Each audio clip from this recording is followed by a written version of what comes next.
Today's episode of the Our Hen House podcast is being sponsored by our partner, A Well-Fed World. A Well-Fed World is a hunger relief and animal protection organization chipping away at two of the world's most immense, unnecessary, and unconscionable forms of suffering. The suffering of people hungry from lack of food, and the suffering of animals used and abused for food. Mending our unjust food system is a critical part of solving the world's most destructive and persistent problems. Fortunately, the plant-based foods that promote health and well-being are the same foods that conserve resources to better feed the world, while reducing greenhouse gas emissions and protecting the environment. A well-fed world provides the means for change by empowering individuals, social justice organizations, and political decision-makers to embrace the benefits of plant-based foods and farming. Learn more at awfw.org. Our hen house is a squawking house. Our hen house is their hen house.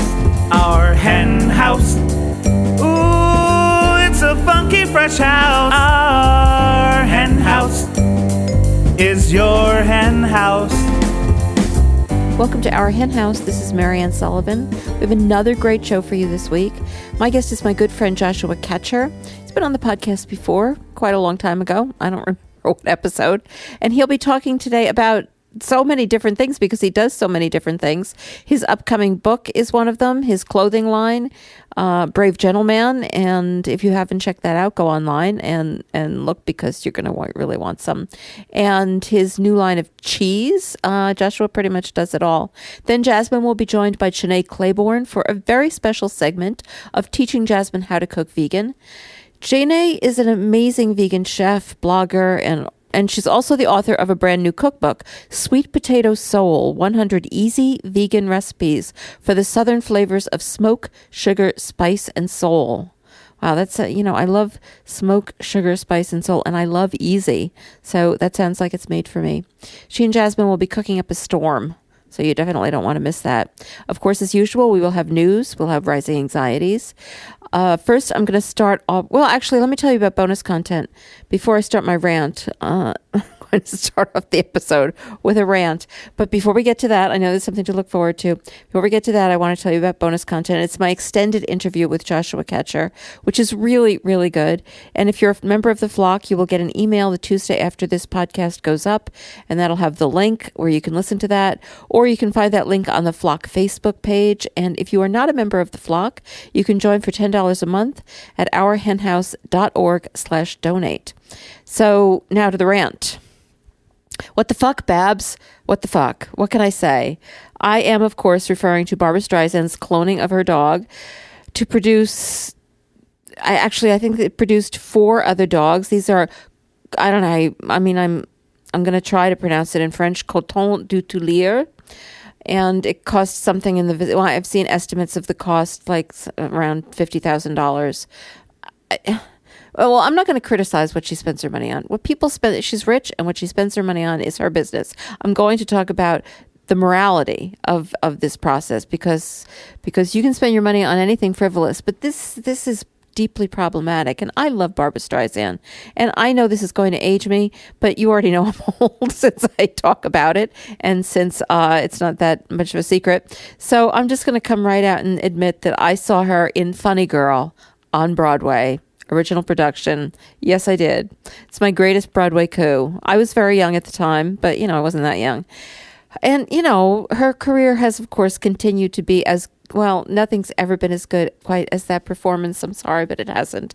But, her voice is insane. She's amazing. She's made some weird movies, but also some good movies. And not everyone may agree with her politically, but I more or less do. And, she's Babs. She's great. So don't you find it so incredibly heartbreaking when people you love in other areas of your life do really stupid things vis-a-vis animals? I mean, we have to turn a blind eye all the time to the fact that they eat animals, which is just like the worst thing that they do. But, we all learn to put that somewhere in our brain and still manage to live in the real world. But this is just so unbelievably stupid. Cloning your dog. There are animals dying in shelters. Like, that's the first thing.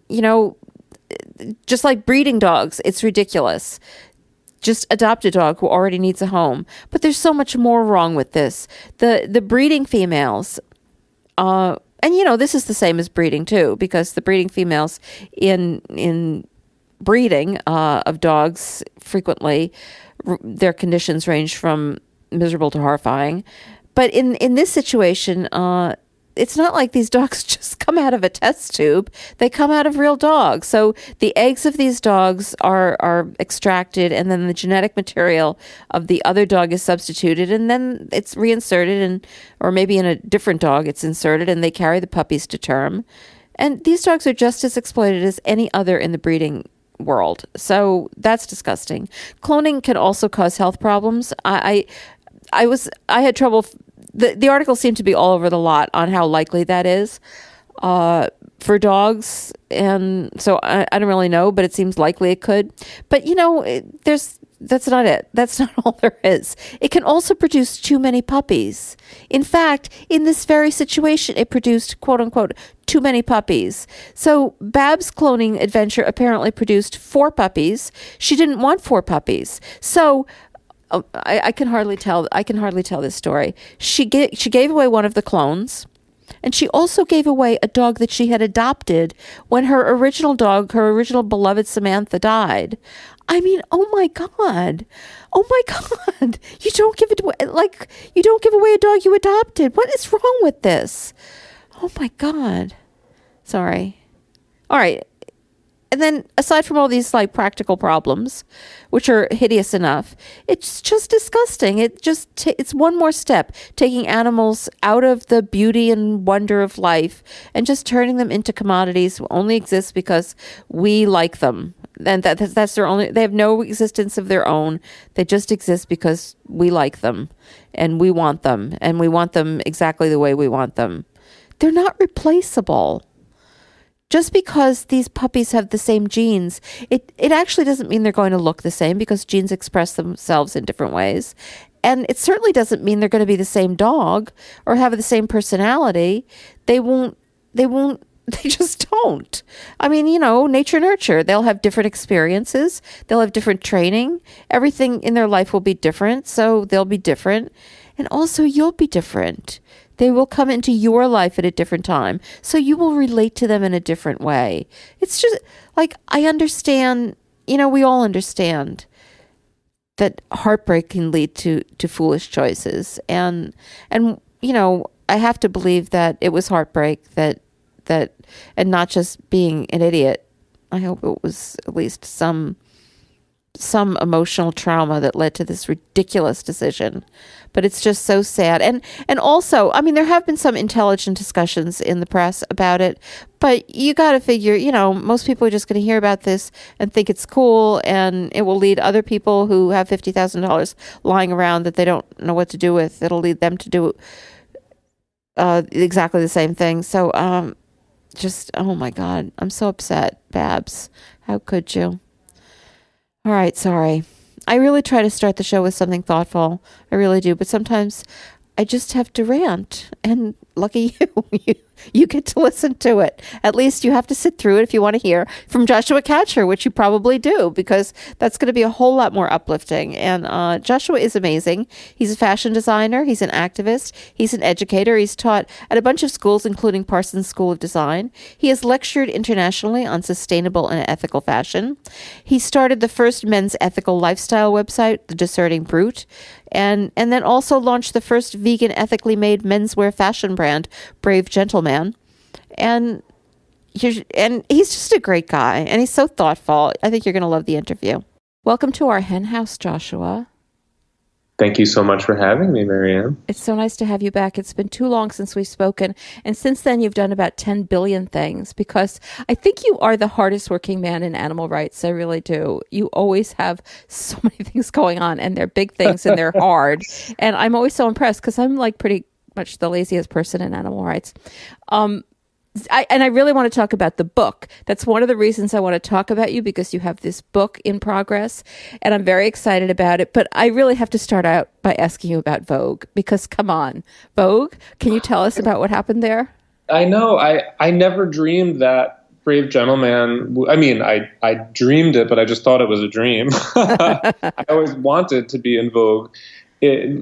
Getting in vogue is a form of validation in the fashion world that is like none other. And even though I have a list of grievances regarding Vogue and how they promote certain industries that I very much disagree with, there is a sort of clout and like I said, validation that comes with being written up in Vogue, where you become visible to the mainstream fashion world. And that's always been the goal of my work and of Brave Gentleman and of The Discerning Brood, is to reach those mainstream fashion fans and consumers. And yeah, I couldn't be more thrilled. Tell us about the shoot. We shot our collection on Alan Cumming, the actor, the award-winning legendary actor. Love, love, love, love, love.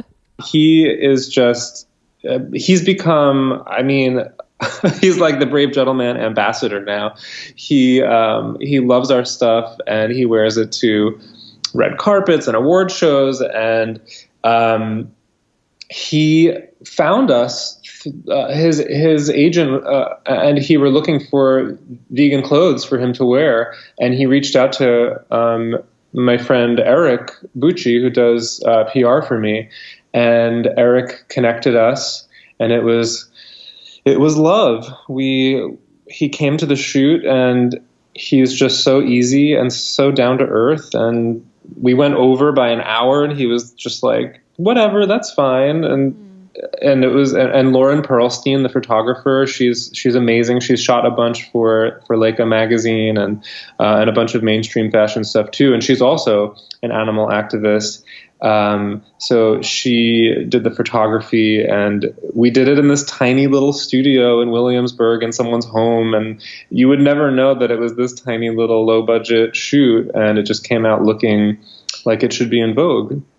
Well, I mean, it's just so crazy that you're in Vogue, but I do want to talk more about the clothes and about Brave Gentleman and about your line. But I did promise we would start with the book. So let's talk about the book and tell us about, I think it's called Fashion Animals, and tell us what it's going to look like, what it's about, and then we'll get into maybe some of the issues you're going to talk about.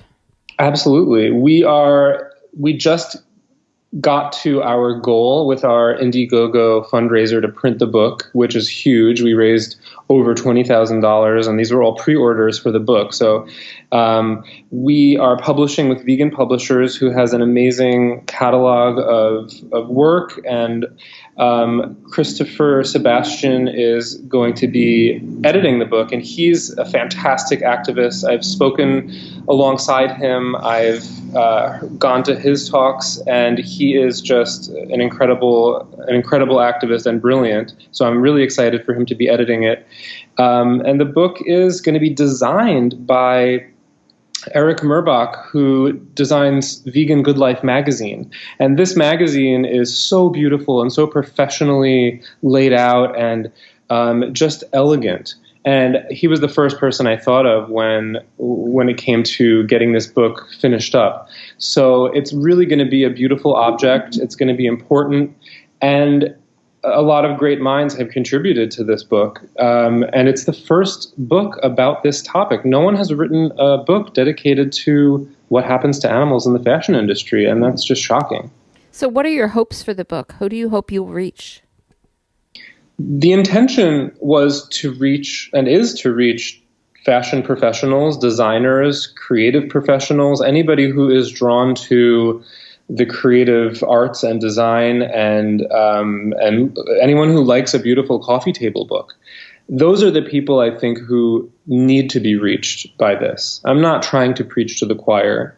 What I really want is for somebody who loves fashion, who loves history, who loves illustration, who loves archival advertising, anything like that, to be drawn to this book and learn something new, because a lot of this information has not seen the light of day since it was since it happened. You know, I think a lot of people think that fashion is frivolous, but certainly your hopes for this book is that you are going to convey the idea that fashion is important and can be a vehicle to change the world. And can you talk a little bit about that? Like why fashion is maybe political? Absolutely. Fashion is so much more than what is marketed. And it's dangerous that so many people believe that fashion is something that's just silly and fun and about finding a good deal or about having fun and dressing up. And sure, those are part of it. That's a very small part of it. I find that especially within the activist community and within the academic community, fashion is seen as this form of transgressive vanity that is a counter to anything that could be cerebral.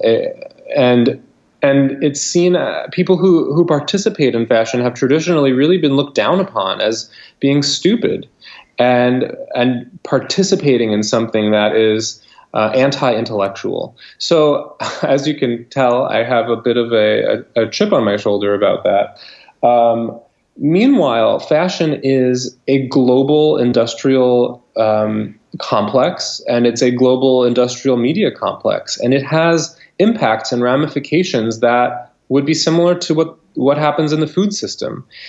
Everybody has clothing in the world, most people, and these textiles are made somewhere, and they're made from something, and somebody made them, and sometimes and oftentimes they're made of someone.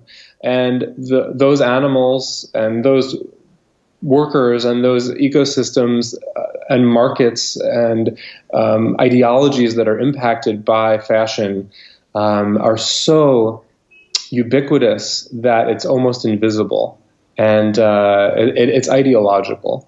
I love when you talk about vegan fashion in a way that doesn't just talk about giving things up or fixing these problems, but you really talk about reinventing. But before we talk about reinventing, I want to just get into the problems a little bit, and in a little bit more detail than you just said. What are your main concerns? Well, you've already mentioned the global industry and some of its harms, but can we get a little bit more in depth? I know there are huge environmental impacts, and of course we want to talk about the animals. So can you go into some of those issues in more detail about the harms that fashion is currently causing? Yeah, and there's a history of harms that the fashion industry has been directly tied to. Everything from animals that have been driven to extinction from something as simple as a fashion trend to the current status of what's happening with the wool industry and the leather industry, where you have over 1 billion sheep on the planet bred mostly for the wool industry. And think about the impact of over 1 billion mammals, which are requiring resources and processing, and which require care and often don't get that care. A billion animals is one for every 6 or 7 people, and that they make up 25% of all land mammals. The impacts just from the wool industry are mind-blowing, staggering. I have to say that number totally shocked me. And I know a lot about this stuff, and that number really is staggering. It is, and it's hard to wrap your head around when you start to get into anything above, 1 million. It becomes an abstraction, and it just doesn't really. From a conceptual standpoint for us human beings, when we think about what's the difference between 100 million and 1 billion. The lines are just so blurred. We don't have a capacity to really understand that. But so often in the book, what we do is we try to relate certain statistics to something visual. So for example, the leather industry, every year the leather industry produces the equivalent to the weight of 19 Empire State Buildings. Actually, it's probably 20 Empire State Buildings at this point in leather. Wow. That's just 1 year. And I mean, imagine how much the Empire State Building weighs. So there are impacts for the environment that are directly tied to the livestock industries. And we know the United Nations Food and Agricultural Organization likes to remind us every few years that the livestock industries are the single cause of some of the worst environmental problems that we face. And then there's the ethical implications of this many animals. It doesn't make financial and economic sense that any of these animals could be receiving the care and having their needs met at such a scale. There would be no way for the industry to profit if that were the case. So you can only assume that business as usual, that the majority of what's happening out there is inevitably going to result in cruelty. One of the things you said is that animal use in fashion is actually ideological and part of carnism. Can you go into that a little bit? Right. We see animals in fashion as a given. We take it that we hear, and I say we meaning our culture at large, our current civilization. We look at animals who are raised for fashion as a given. That's just how it is. That's natural. And in that way, it's ideological. We don't see it as a choice. Where if you take a step back and you look at it through the lens of carnism, we don't often ask ourselves why we find the skins of some animals acceptable and other animals not acceptable, or why we even wear animals at all. Is this a question that we can pose? Can we say, why do we wear animals? Do we need to wear animals? Do we have other options? So looking at it through that lens, I think really helps, because it detaches our need to see it as something natural and something that is inevitable. Yeah, I just think, I'm thinking more and more, and of course this is rooted partly in Melanie Joy's work, and I think more and more, this is the huge question that we all have to confront, is how hidden in plain sight so much of our use of animals is. And I think that's really, really true of fashion, because people show off these animals, and yet what happens to the actual animals is in so many ways hidden. It's because we just accept it so completely. I've been lucky enough to see the text of Fashion Animals, though I haven't seen the book I know the photographs are going to be a huge, huge part of the book, but I thought your description of maybe a historical change from using a whole animal, in a very obvious way that this is an animal, to a current practice of maybe using animals in ways that are less identifiable as an animal, like maybe a fur collar. I thought that was really interesting. Can you talk about this and how your thought process evolved on this issue? Absolutely. You can always look to fashion as a mirror or an indicator or a manifestation of larger or underlying cultural phenomenon. So as the transparency of what's happening to animals has increased, the fashions have often reflected that. And sometimes fashion will respond by echoing it, and sometimes fashion will respond by rebelling against it and going in harder. But what we've seen with animal fashions is, in the past, people would wear maybe a fox around their neck, and it would have the legs dangling, and it would have the head, and it would have eyeballs that were either glass or jewels, and you would see that this was an animal. And that was a reflection of an ideology that people viewed animals as being put here specifically for human use, that they are incapable of having consciousness and feelings, that they're sort of these robots that just run around and are something for us to harvest. And as science has told us more and more about animal sentience, and as transparency and exposés and undercover investigations of what happens to animals in these industries increases, you see a need to distance oneself from the realization that these quote-unquote textiles or fabrics are actually animals' bodies. So you can see a direct correlation that you don't necessarily see people walking around wearing recognizable animals anymore. Now you see pattern and texture and something that they believe is paying homage to an animal, celebrating an animal. And it couldn't be further from the truth. That's such a distortion. You know, my Aunt Eileen, when I was a little girl, had one of those, was it a stole? I don't know. But like it had a little clip that you could open the fox's mouth. Yes. And clip it onto the other side of and I was fascinated by it. I mean, I guess I was not a sensitive child. I was not one of these children who figured this all out when I was a kid. I just thought it was I thought it was cool. Right. But yeah, it was completely obvious that we were talking about a dead animal there. I just think that's so fascinating, you know, and it also relates, and I know you mentioned her work in the text of your book, Carol Adams, the whole discussion of the animal as the absent reference. She's talking about meat production, but you relate that to fashion.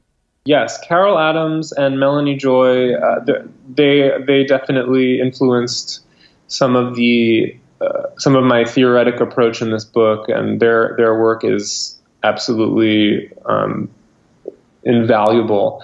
So yeah, the absent referent. A lot of the methodology for looking at what happens to animals in the food system can be directly applied to the fashion system, but it's not often done because fashion is not seen as something worthy of even thinking about. So it's been an uphill battle to some extent, because doing the research for this book, just doing the visual research for this book, animals aren't identified in archival catalogs. So I can't just go to a fashion historic fashion image archive and type in lamb and hope that a baby lamb will appear in an image somewhere. I had to look through every image, and there they were, animals in all of these images without being identified, just there as decoration or as a prop. And those living animals would often be put right next to the garments that are made from dead animals. And that ended up becoming a central focus of the book, this strange, uncomfortable closeness between the living animals that are celebrated in these images, supposedly celebrated, and then the animals that have disappeared into fashion objects. Reading the text without seeing the pictures, I didn't really want to see these pictures because they sound depressing, but it sounded so fascinating, these descriptions of these pictures where the animal was made so obvious. Yes, and there is an overt celebration of animals in fashion iconography and fashion media and fashion images. And that celebration seems to stand in direct contradiction to what actually happens to animals in the fashion industry. So there is a real disconnect.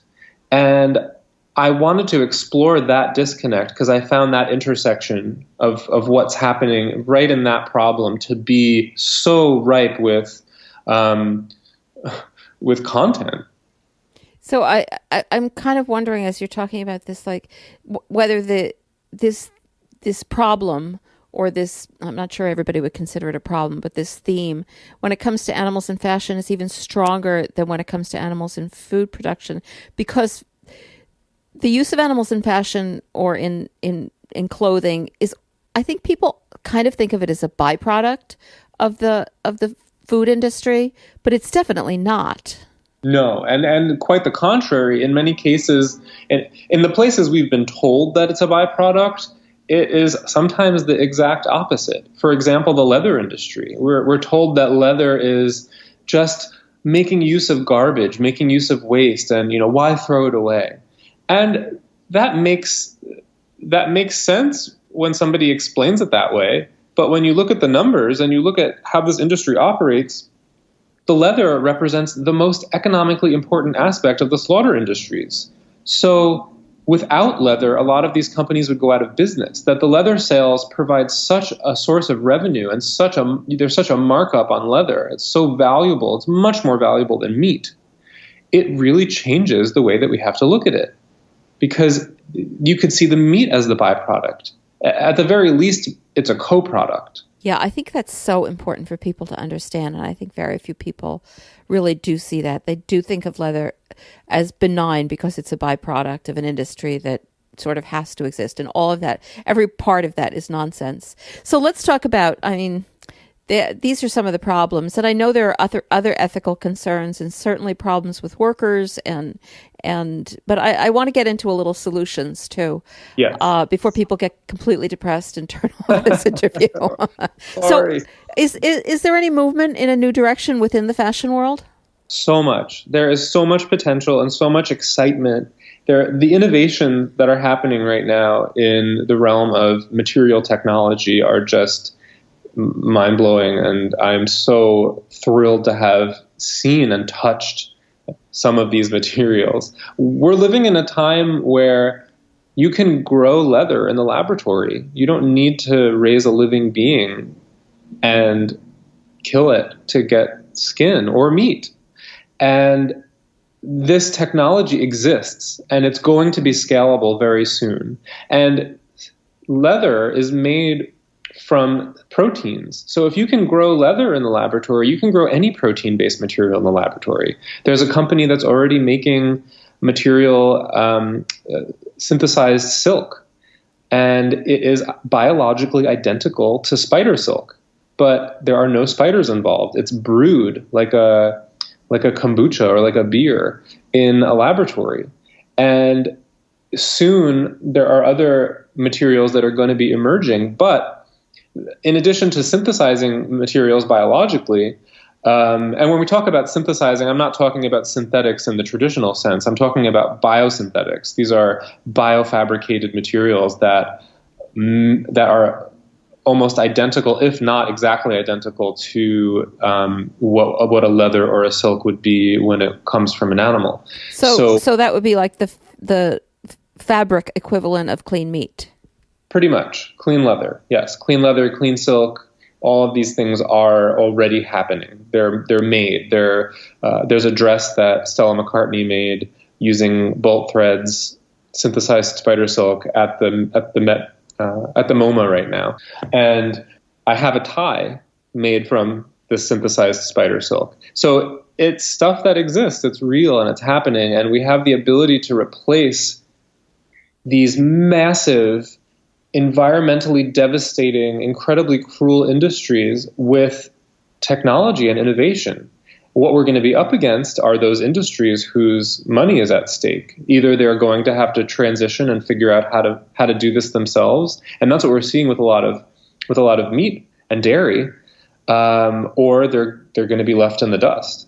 So, in addition to these biosynthetics, there's also things like mycelium, which is fungus, mushrooms, being used to create leather-like materials. And there's just so much happening with bioplastics as well, using plants to create polyesters that are biodegradable, that don't come from oil. So there's a conference called the Biofabricate Conference. And the focus of this conference are these innovations. So if anybody is very interested in this topic, I highly recommend attending the Biofabricate Conference. Yeah, this sounds so fascinating. But, I know that at Brave Gentleman, you're already producing cruelty-free clothes, even though these fabrics, by and large, haven't come into widespread use in the market. So what kind of fabrics are you using that you're happy with right now at this very moment? At this moment, we are sticking to as much recycled materials as possible and as much organic materials as possible, trying to have the least amount of impact and finding these beautiful, high-quality luxury textiles that inspire people. So we are ready to use this next generation of materials once they are produced and affordable and at scale. But for now, we are doing the best we can. It's not perfect, but it's a step in this right direction, and it's necessary in order to get there.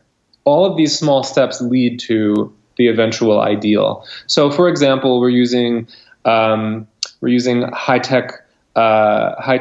polyurethane microfiber that's made in Italy, and that replaces leather, and it has a far smaller environmental impact.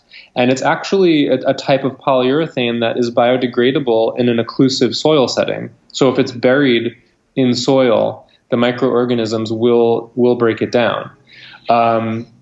And it is a supple, beautiful, strong, lightweight material that outperforms leather.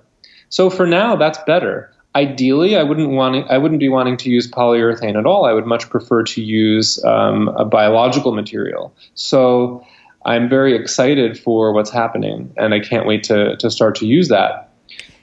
With our clothing, we use recycled cotton and recycled polyester that are diverted from the waste stream in Brazil. So anything like T-shirts or bedding or anything that's heading towards the landfill. And there is such a huge textile waste problem globally. The amount of textile waste would blow your mind, how much textile waste is in landfills. And to divert it from the landfill and to reuse it is incredibly important. So that's where a lot of our tweeds and twills come from that you see in our overcoats and our motorcycle jackets and our suiting. It's waste diverted. Yeah, I wanted you to mention that because I just think that's a huge area. And even though I love all these new fabrics coming on the market and new materials coming on the market, I think the recycling is so huge because we're basically drowning in old clothes and anything that can be done. And I mean, I frequently buy secondhand clothes Yes. because of a concern about that. But I love what you're doing, that you're taking that fabric out of the waste stream and turning it into new clothes. So maybe I can buy new clothes someday too. I'm gonna work on that. Someday I'll buy a new piece of clothing, maybe from Brave Gentleman. Would you have anything for me? It's all gender neutral. It's menswear aesthetics, but as far as the sizing and it's all gender neutral. And that was my goal from the beginning. I think menswear is a classic aesthetic that's for anyone. So if you like flats, if you like boots, if you like... I like it all. Yeah, then come by the Brave Gentleman shop. And you brought up a really interesting point about secondhand and getting something from a company like mine. And one of the biggest concerns and one of the biggest complaints, frankly, we get from people is that it's expensive. Ethical fashion is expensive. And it's true. It is. It's very expensive. So there's a bit of a problem where a lot of people feel that it's not for them or they can't access it. And there's a few things I tell them. One is when you buy something, you're not just lining the pocket of the designer. There's a markup on that, not because I'm getting rich. I mean, far from it. There is a whole production process that needs to be paid for. And that includes working people. That includes people in the factories who need to be paid fairly. And that includes investing in innovative materials that are going to solve these problems. But if you are someone who can't afford these things, what I usually recommend is buy most of your wardrobe secondhand. This is what I personally do. And it sounds like it's what you do too. Buy 90% of your wardrobe at the secondhand store, Crossroads, Buffalo Exchange, Goodwill, whatever, and then save up and buy one thing from one company that you want to support, because that one purchase actually makes a difference for a small company. If you can save up and buy one pair of shoes, one shirt, one jacket from a company that's doing the things in the way that you want to see flourish, that makes a difference. And it's possible to get that one thing. If you can't make your entire wardrobe, who can make their entire wardrobe from a luxury fashion brand? Only a very, very small percentage of people. Oh, I totally love that idea. And it harkens back to the way clothes used to be. Like in my lifetime, which I know is pretty long, but still in my lifetime, you didn't used to have closets and closets stacked full of clothes. You had a few pieces of clothing, and they were a lot more expensive than they are now compared to like what people's income was. But people had a few pieces of clothing that they really loved. And I think that's a great aesthetic to return to. And speaking of aesthetics, we've been mostly talking about problems and solutions, but we haven't really talked about aesthetics too much. And I just wanted to ask you, as long as I had you here, if you were put in charge of dressing the animal rights movement for success, what would you put on it? That's an interesting question. And I think it would vary depending on the context. So it would be hard to look at the entire movement altogether. But what I would say is that we need to stop underestimating the power of our visual appearance. What I see often happens is people in the activism community will write off fashion entirely as something that they're opposed to, they're opposed to the industry, they're opposed to the concept that aesthetics matter. And we've been told since we're children in this culture, it's what's on the inside that counts. It's what you believe. It's your values. It's how you operate, not how you appear. And while I agree with that, and I think that that is a valid and worthy sentiment working towards, the reality is we live in a visual culture where the way we appear has been used to our advantage and to our detriment. It's used against us, and it's used as a tool of influence. And we can use that tool, and it's okay to use that tool if we present ourselves in the way we want to be perceived. If we want to be perceived powerfully, we can present ourselves as powerful. And you can accomplish that through fashion. So I would dress the fashion industry as powerful. And that can be interpreted in many different ways. I want the animal rights movement to be taken seriously from every context, from the fashion industry to Capitol Hill. And that might mean putting on a business suit, or it might mean putting on a very well curated, avant-garde, edgy, cool outfit, depending on where you're going. Or it might mean blending in. It might mean standing out. It really is a palette and a tool to use. And the better we get at speaking in that dialect and understanding how certain fashion symbols operate, the more effective we'll be, and the less chance we'll have of being written off because of the way we look. And I see that happens often, where somebody will try to have a conversation with someone in the street about the fur coat they're wearing. And before they can even get to their point, the person has already written them off based on how they visually presented themselves. Yeah, I think it's certainly a lesson I need to keep trying to learn. But I really hear you. It doesn't always matter how we feel about something personally. It's, as you said, it's a tool, and we should deal with it like any other tool that we can use to help the animals. And and it also connects to this principle that I always tell myself, which is what is the most correct is not always what is the most effective. Oh yeah, that's really true. It's sad, but true. Yeah, it's very sad. It shouldn't matter how our clothes look and how we present ourselves. It's correct to believe that it's what's on the inside that counts. Unfortunately, that's not what happens to be effective in our current culture, and that manifests in many different ways. But fashion is one tool that we can use to try to get on top of that unfortunate reality. All right, I'm going to try to step up my game.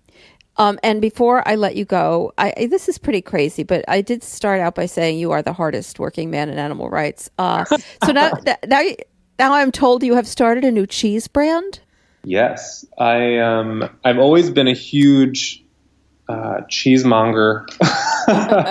And I've been vegan for about 21 years. And before I was vegan, I was cheese obsessed, and going vegan was a struggle because I was addicted, and I have such emotional attachment to those tastes and textures, and I've always been excited about what was next in the vegan cheese realm, what was coming next. And every few years there would be an advancement made in vegan cheeses, to the point where you're no longer embarrassed to put out a vegan cheese at a party where there's non-vegans. And that's a big step. But there was something that was missing, and that was those very fine European style cheeses that are stinky, that have veins in them from spores. And I wanted to figure out how to get that made. And luckily, my business partner Dina, who owns Gristle Tattoo, which is a vegan tattoo shop in Williamsburg, Brooklyn, and she also owns the only vegan nurse practitioner's office in New York City, I believe, also here in Brooklyn. She was a home cheesemaker, and she started this process. And I found out about it, and we ended up starting to work together, and we refined the recipe, and we have come up with something that is just not ever before been available in the vegan market for vegan cheeses, and it's so good. Oh my God, I'm so excited. Because I, too, remember the dark days of vegan, quote-unquote, cheese, the vegan-rella days. And I also, when I was a cheese eater, I loved really stinky cheese. So I'm pretty excited. And I'm sure other people are, too. So before we go, tell people where they can find you, your clothes, and your cheese, and anything else, and your book. I will quickly say we are seeking investors right now for the cheese company. So it's a really big opportunity because this is something that's so different than what's out there on the market, and it has huge potential. So if you're somebody who wants to get involved, go to Rind, that's RIND.NYC. And if anybody wants to get in touch with me to talk about anything from fashion to the book, you can find me on social media. On Instagram, my handle is @TheDiscerningBrute. That's TheDiscerningBrute.